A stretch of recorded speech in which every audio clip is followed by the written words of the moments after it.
You know, it was more of a you can't fire me, I quit situation at Town Hall. I am thrilled to be here today to discuss this topic. I've talked about it before in a couple different venues, but Red State is probably one of the more apt places to talk about this, and that is button slideshow. Maybe we don't have the slideshow. There it goes. OK, great. Citizen journalism. And I don't know how many people here kind of got into writing on the internet in the early days. I know in the late 90s I had a GeoCities page. Anyone remember GeoCities? We got one back there. That was hand-coded in HTML. And this was kind of the first way that really the gatekeepers to writing started breaking down. Anyone could register a website, write whatever they wanted, and put it out there for anyone to find. And the way that writing on the internet evolved from there is really interesting. We got into the kind of new media journalism age after that with Blogspot or WordPress. Anyone had a Blogspot or a WordPress blog? I know I did. A lot more than just had GeoCities page. And now I'm here at Red State. Who here has had a Red State diary? I know I have. So there are a lot more people able to write, able to format for an internet audience. So first, what the heck is a citizen journalist? There we go. Basically, this can be anybody who's not a member of the mainstream media, anyone who's not employed by a media organization full-time. They can be freelancers. They can be bloggers. They can be social media activists.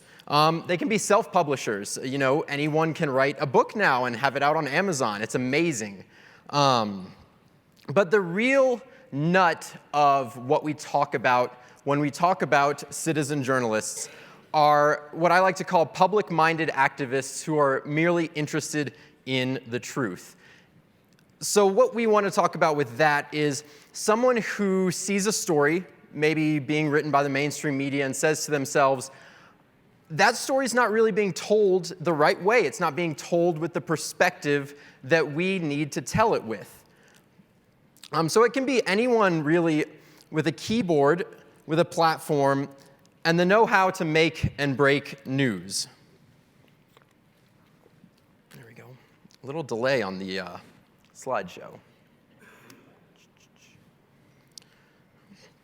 So, who knows, if I can get it up there, who these next two people are going to be? And this is the distinction between what I would like to call a blogger and what I would like to call a citizen journalist. And it's a little unfair, because the man on your left is Andrew Sullivan, who was a very accomplished journalist, worked for a lot of great media organizations. But the thing that I remember him now for is his blog that he had most recently before he kind of hung up his writing chops. And it was a place where he would just kind of pontificate on the news, get on his soapbox, kind of aggregate and give you his opinion on what was going on. And there's a great and valuable place for that in the world. You know, it's good to have people that you trust, that you can go to deliver you the news, and people who might have a perspective that you agree with. But the person on your right is Lila Rose, and I would consider her more of a citizen journalist. She worked with Live Action and the Center for Medical Progress in a series of undercover sting videos for Planned Parenthood. And this is more the nut of making news and breaking news. She didn't see a story about a Planned Parenthood, put that online, and just write her perspective from her bedroom. She thought that a better way to do it would be to actually go to a Planned Parenthood, record what they said, and just put it out there for people to see. And the media, obviously, the mainstream media jumped on this in a negative way and tried to twist it in their way. But the power of what she did is that her facts were there, that anyone could go, anyone could see it, and anyone could judge for themselves. And it wasn't necessarily her opinion that was making the news. It was what other people were saying. All she did was turn on a camera. All she did was have a microphone. And she made one of the biggest stories, I would say, in the last couple of years just by having the motivation to go to places that the mainstream media wasn't going and tell the stories that the mainstream media wasn't telling. So, what are the practices of what we would call citizen journalism, and how do we differentiate that from blogging? It's just the best practices of journalism, really. And we can attack the mainstream media all day long, and we should. They deserve it frequently. But that doesn't mean that we need to toss out the principles behind what actually being a journalist is. We can be journalists just like the mainstream media can be journalists. In a lot of cases, we can be better journalists than the mainstream media can be. We can talk to the other side. We can get the perspectives that they're not getting. And that's really how, the media in the internet era has opened up, is that any of us can say that this is not being done the right way, and we can do it better than that. So, the best thing to do is just pick up the phone. Andrew Sullivan and The Daily Dish, like I said, I enjoy it, but it was mostly just kind of writing about the news with his thoughts interspersed in. A citizen journalist is going to pick up the phone. They're going to call and find out what's going on. So I could read about something ridiculous that House Democrats did, and I could write about it. But I could also just call Nancy Pelosi's office. And to be honest, they're probably not going to tell me anything if I'm just a citizen journalist, but I might get something. And that's kind of where we find the distinction between a blogger and a citizen journalist. And the best thing about actually calling your subjects is they can't say that you didn't try to contact them. And frequently, and I've talked to journalists all over the place, they're not going to respond to you until you publish about them. And you have a paper trail saying, I tried to talk to you, but you wouldn't talk to me about this subject. And you know what? The best way to have them get back to you is publish about them. And they'll remember that phone call. They'll remember that email that you sent. It's really magic how memory works that way.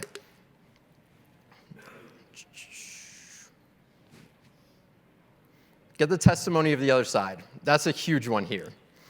The biggest problem, like we frequently criticize the mainstream media for, is that they're not talking to the people that have a different perspective than them. So they'll go to a Tea Party rally, for example.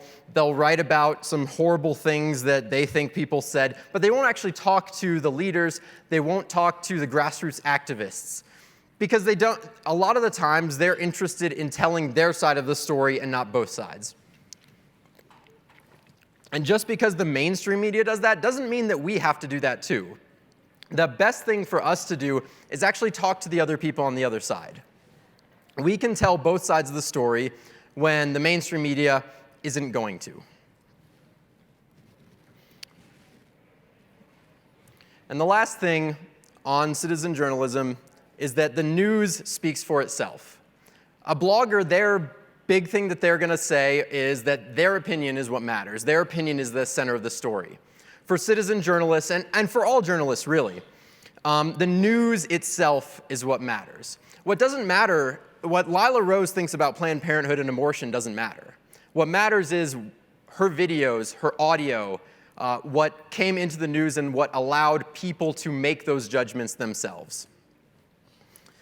And in the new media era, we have just an amazing breakdown of gatekeepers. Like Leon said in his introduction, it used to be that you had to go to journalism school, you had to take classes, you had to pay money to be a member of the media, to break news. You had to work for the New York Times, you had to work for the Washington Post, you had to work for the Wall Street Journal. In the last 10 years, we've seen an amazing proliferation of established media outlets that are telling the stories that the mainstream media is not telling. And when they do it the right way, the mainstream media has to. We can force them to. And we've done that time and time again over the last 10 years.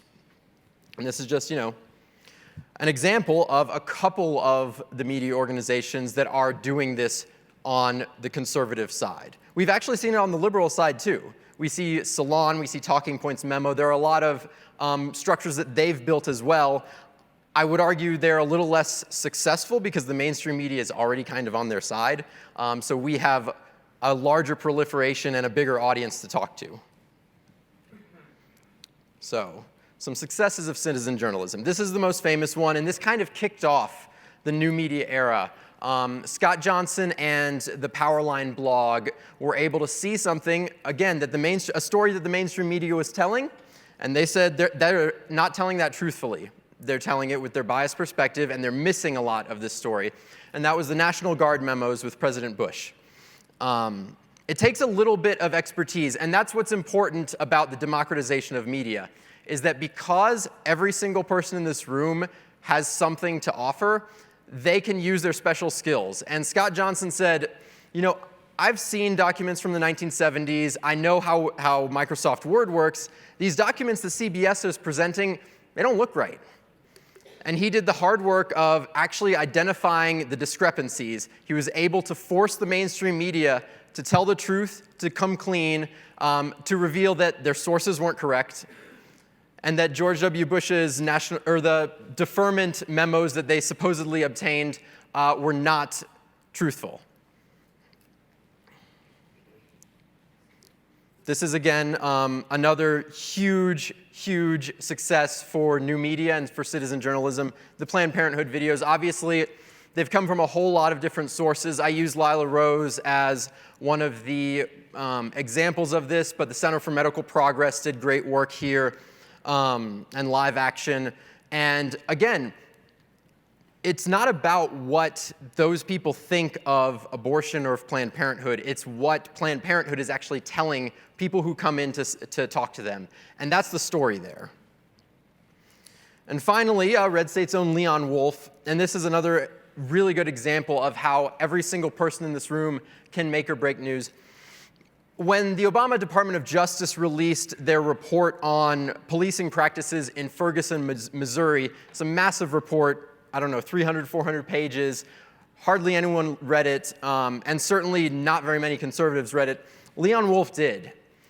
And he did a really good job summarizing that for a mass audience. The government publishes hundreds, maybe thousands of pages of documents every single day. I might be one of 12 people in the entire world who subscribe to the Government Accountability Office's RSS feed. They put out tons and tons of documents every single day. Nobody's reading them, but people in the media can.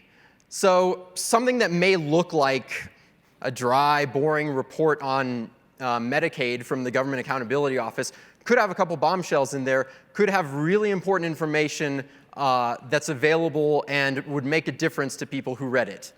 So, actually taking the time to read some of the documents, read some of the primary sources, rather than just reading the summations of those given to us by the media, whether it's the mainstream media, whether it's the conservative media or the liberal media.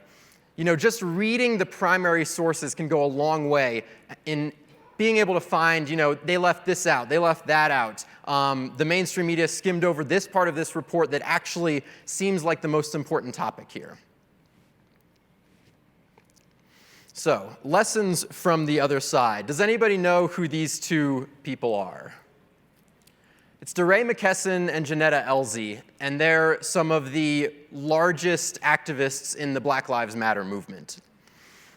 And so, what they've taught us, and we can tell our own stories about the Black Lives Matter movement, and I can probably get 100 different perspectives from just the people in this room on the practices there. But when Michael Brown was shot in Ferguson, Missouri, both of them saw what was going on. They saw how the media was covering the subject. And they said to themselves, the media is not covering this in the right way. They're not on the ground. They're not telling the stories that need to be told. And we need to be there. We need to be there, and we need to beat the media at their own game. And that's really what the heart of journalism, both citizen journalism and any kind of journalism, is about. It's about saying, we need to be there, we need to cover the story, because nobody else is doing it in the way that it needs to be done.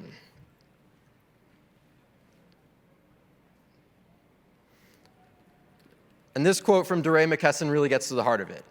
It was the inadequacies of the mainstream media that made us tell this story. He was a school administrator in Minnesota with no journalism experience.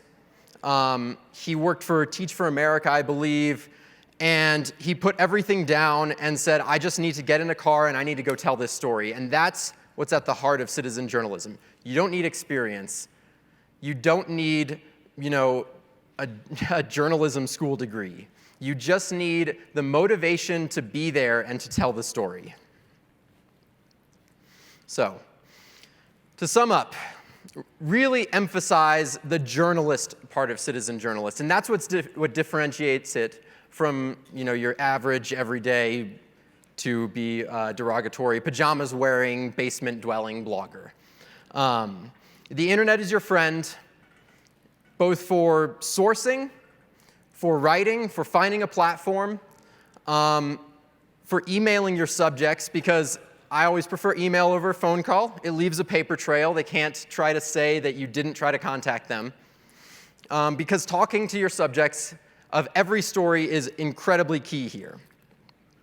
You're not the story, the news is. So your opinion, it's important, to you, but what's important to everybody else is what is the news that you're breaking, whether that be a government report, a government document that nobody else has read, whether that be talking to average people that nobody else is talking to, whether that be actually asking your elected representatives and legislators the tough questions that nobody else is asking them. And you don't have to learn this in journalism school. You don't have to learn this from a course at your local college. You just have to follow the best practices. You just have to know, when you're about to publish, you ask yourself, what would someone who disagrees with this story have me do? And you need to do that, because a lot of the people in the mainstream media aren't going to. And just to conclude, before I want to get to any questions that anybody might have, the Franklin Center, who I work for, we just put on an education reform conference. And I got to talk to a lot of really great education policy activists and a lot of great education policy reporters. And our education policy reporter, Heather Kays, I asked her, what's the hardest part of your job, and what's the part of your job that makes you a journalist and not just a blogger? And she said in the course of her beat, and she's worked for large news organizations, small news organizations, she said she would go to schools and just wait outside a PTA meeting, wait outside during child pickup at the end of the day, just to talk to parents, to ask them, in the course of reporting on these schools, how do you think your school's doing? Are you satisfied with the experience? How is your child getting on? And everyone in this room can do that. If you're interested in education policy, you're interested in being an education reporter, it doesn't take much to drive to your local school and be able to talk to other parents, to go to those PTA meetings, to go to your local school board meetings and ask those questions. But that's what being a journalist is, and it's not just sitting at home and complaining on the internet. And I'm really proud to be here at Red State because I think that redstate.com has done a really great job of giving a platform to a lot of people who are motivated to do that hard work, to do the hard work of journalism and not just kind of pontificate on the internet. And like I said at the beginning, thank you, Red State. And like I said, it's not that bloggers or opinion writers don't have their place. They do, and they're some of my favorite writers to read. But journalism is different, and the important part of what we can do is to uncover new news that nobody else is talking about. So thank you very much. Thank you to Red State for having me. And I would love to answer any questions on journalism, on citizen journalism, that anyone might have. We'll go right here in the front. You can use the microphone behind you.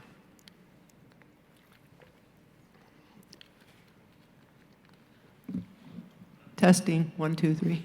Okay. You didn't mention James O'Keefe, who's probably one of the most famous citizen journalists, and some of his antics and some of the pitfalls of going undercover and trying to find out things that maybe people don't want to know, don't want you to know. Yes. So James O'Keefe is a good example. I didn't use him because probably everyone in this room knows who James O'Keefe is and is aware of what he does, and he has done great work.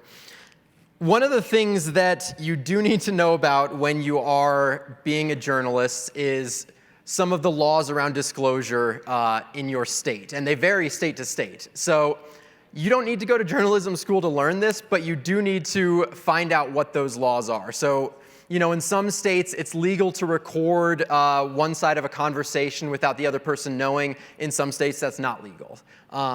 So there are a lot of pitfalls that can befall citizen journalists and obviously conservative journalists.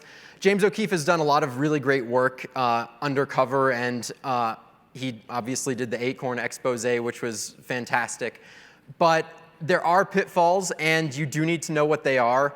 I can't tell you every single law in every single state, but one of the great things about a platform like Red State is that it empowers people all over the country who might have that local knowledge that someone like me who works on a more national level might not know. So I don't know what the recording laws are in Alabama, but I trust that the Alabama citizen journalists who are in this room do know, and they'll be able to follow those rules, follow those ethics when getting into some of these issues.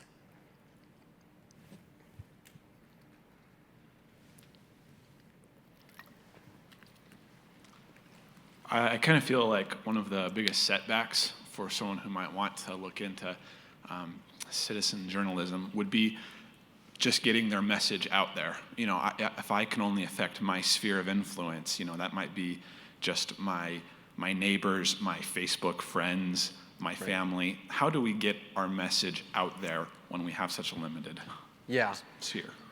So the marketing of it can be very difficult. That's definitely true. But to come back to DeRay McKesson and Janetta Elzy, no one who knew who they were before they started writing about the Black Lives Matter movement. And it was their on-the-ground work and their cooperation with other activists. And it's hard work. It's really hard work. But to get your name out there, you really do have to make those connections. And the great thing about the democratization of media and the falling of gatekeeping is that anyone can do it. It takes a lot of work, but the story itself, if it's good enough, will force other people to cover it, will force the mainstream media to cover it. And so it might just start with your parents, with your friends. I think Facebook can be a very powerful tool. Twitter can be a very powerful tool for getting your message out there. But at the end of the day, it might come down to just shoe leather kind of emailing other reporters, other policymakers, other legislators, other activists that you know and saying, I wrote this story that pertains to your interests, your group, whatever, and if the story's there, if it's good enough, you're going to get traction with it. And I think that's one of the great things about the media and the internet age, is that anyone can get to that level. Thank you.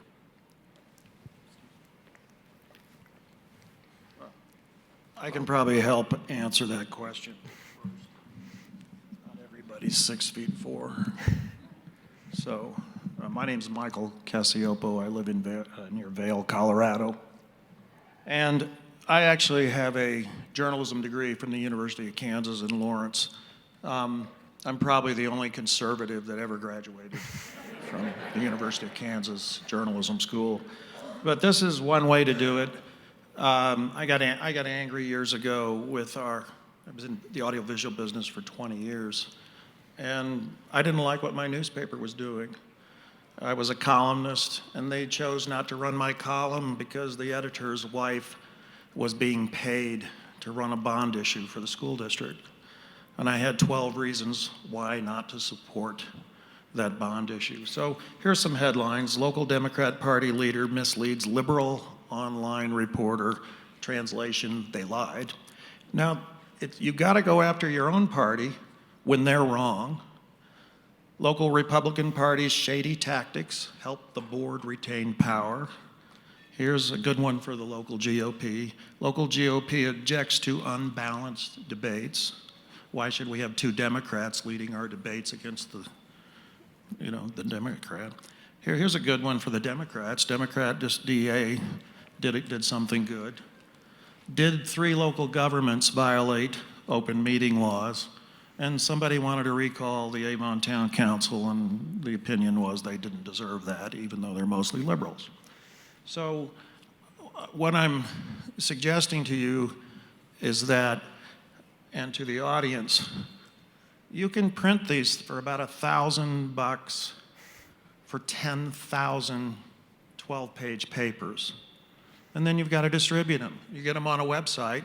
I send this all over the world, Italy, Mexico, readers from everywhere for 13 years. Now I happen to be getting older, and I thought I'd go pull my 2 years at the State House. So if you want to help, I'm running for state rep from Eagle County and Routt County. And I'm taking $0. I'm a Bernie Sanders fan in one way only.